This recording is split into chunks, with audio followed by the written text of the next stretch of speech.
Hello everybody. If you want to read all the stories in full, please go to www.steveuk.blog. Thank you. Short story 348, Death Becomes You. Intermediate. The relentless rain hammered against the aged windows of the Victorian house, a constant drumming that echoed the tempest raging within Amelia. Grief, a dark and powerful force, threatened to engulf her entirely. 6 months had passed since Arthur, her beloved husband of 50 years, had finally succumbed to a long and debilitating illness. The house, once vibrant with the sounds of their shared life, laughter, music, the gentle murmur of conversations, now stood in oppressive silence, a stark monument to her loss.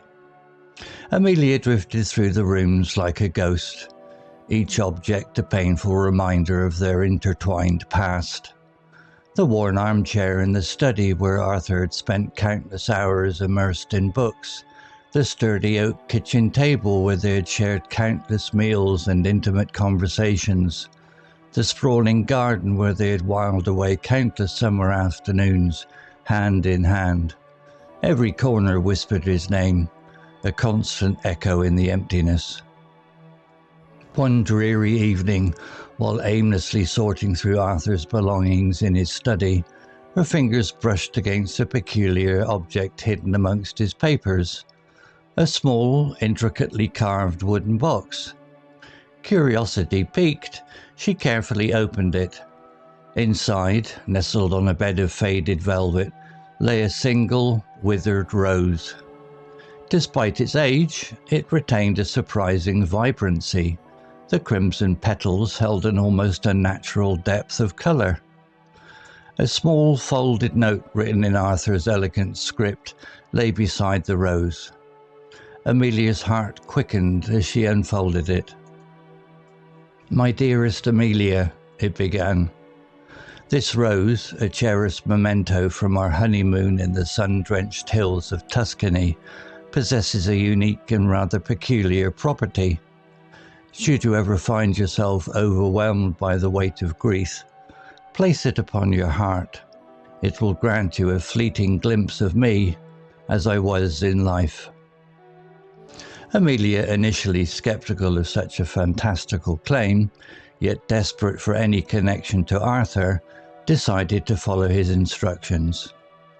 With trembling hands, she placed the withered rose against her chest, closing her eyes tightly. A sudden wave of dizziness washed over her, followed by a comforting sensation of warmth that spread through her entire body. Suddenly, the familiar surroundings of the study dissolved. She was no longer in the dimly lit room, surrounded by dusty books and forgotten papers. She found herself standing in their beloved garden, the sun warm on her skin, the air filled with the intoxicating fragrance of blooming roses. And there, beside her, was Arthur. His face radiated a youthful joy, a vibrant energy she hadn't seen in years. He held her hand gently in his touch as warm and familiar as she remembered. "Amelia," he said, his voice resonating with the deep, unwavering love that had bound them together for so long. "You look beautiful, as always." Tears welled up in Amelia's eyes, but these were not the bitter tears of grief. They were tears of pure, unadulterated joy. She could almost feel the warmth of his hand in hers, the familiar, reassuring rhythm of his heartbeat against her own. She drank in every detail on his face, etching it into her memory, desperate to hold on to this precious moment. The vision faded as quickly as it had appeared, leaving Amelia back in the familiar confines of the study, the withered rose still clutched tightly in her hand. But the crushing emptiness that had daunted her for the past 6 months seemed to have lifted, replaced by a lingering warmth and a profound sense of peace. Over the following weeks, Amelia cautiously used the rose a few more times. Each fleeting glimpse of Arthur brought her immense solace, a precious reminder of their enduring love and the beautiful life they had built together. She learned to cherish these brief encounters, to savour the memory of his smile, the sound of his laughter, the warmth of his embrace. The grief never entirely disappeared. It remained a part of her, a testament to the depth of her love, but it no longer consumed her. She began to find a renewed appreciation for the world around her, for the memories they had shared, for the enduring power of love that transcended even death. She even ventured out of the house, reconnecting with old friends, rediscovering the simple joys of life. The withered rose, a tangible link to her beloved Arthur, became her most treasured possession. It was a constant reminder that even in death, love could transcend the boundaries of time and space, offering a fragile but powerful bridge between the living and the departed. It was a symbol of hope, a testament to the enduring power of love, and a comforting reminder that death, in its own way, could become her. Vocabulary notes: relentless, adjective, constant and unstoppable. Definition: continuing in an extreme way without stopping. Example: the relentless rain hammered against the aged windows. The rain continued without stopping. Similar words: persistent, incessant, continuous, unremitting. Tempest, noun, a violent storm. Definition: a violent, windy storm. Example: mirroring the tempest raging within Amelia. The storm outside reflected her inner turmoil. Similar words: storm, hurricane, typhoon, squall. Succumb, verb, to give in to something that you have been trying to resist. Definition: to stop trying to resist something. Example: Arthur, her beloved husband of 50 years, had finally succumbed to a long and debilitating illness. Arthur died after a long illness that he could no longer fight. Similar words: yield, submit, give way, surrender. Oppressive, adjective, burdensome, causing a feeling of being weighed down or depressed. Definition: unjustly inflicting hardship and constraint, or causing a feeling of being heavily weighed down mentally or physically.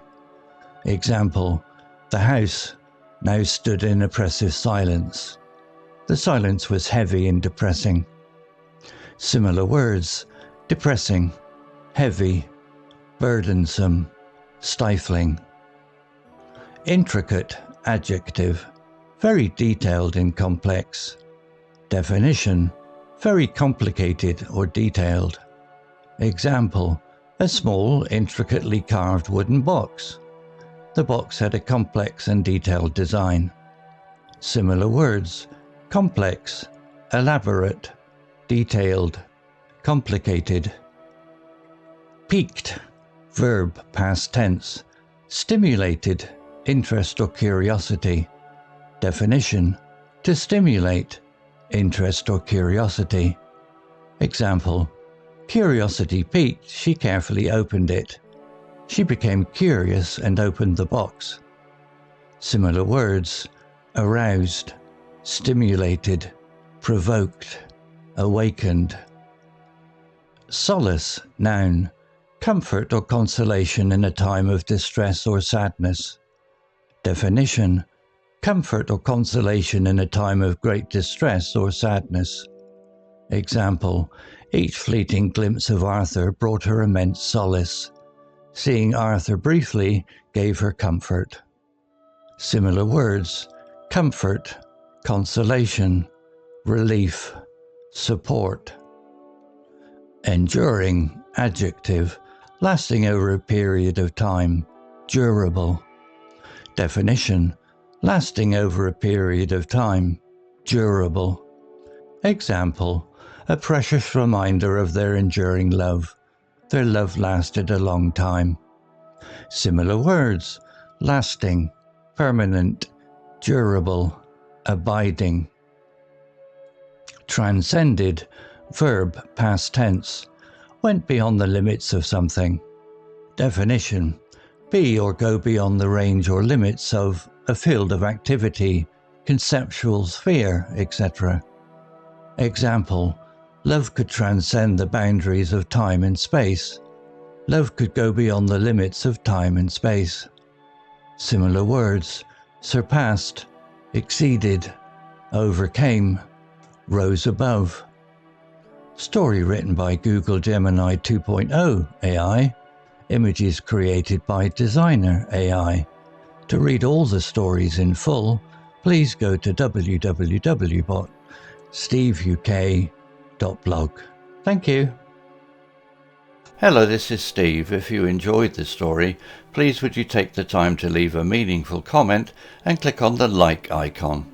If you want to know when the next story has been uploaded, please click on the notify bell icon to be notified. If you haven't already, please subscribe to my channel and tell your English learning friends so they can benefit too. Thank you.